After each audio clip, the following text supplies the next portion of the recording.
In today's video, I'm going to show you how to enable quick actions in Firefox in just a few simple steps. This is a useful hidden feature that can make your browsing faster and more convenient, especially if you like using the address bar for quick tasks and shortcuts. If you find this tutorial helpful, make sure to hit the like button and subscribe for more easy software guides. Alright, let's get started. First, open Firefox and open a new tab.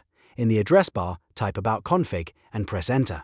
This takes you to Firefox's Advanced Configuration page, where you can change hidden browser settings.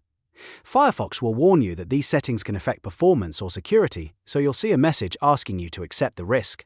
Click Accept the risk and continue to proceed. Once you're on the About Config page, look for the search box at the top. In that search box, type Browser.Urlbar.Quickactions.Enabled.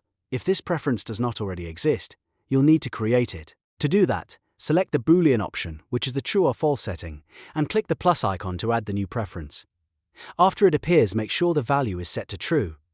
This turns on quick actions in the Firefox address bar. Next, you need to enable a second preference. In the same search box, type Browser.Urlbar.Shortcuts.Quickactions. Again, if it is not already listed, create a new Boolean preference by clicking the plus icon.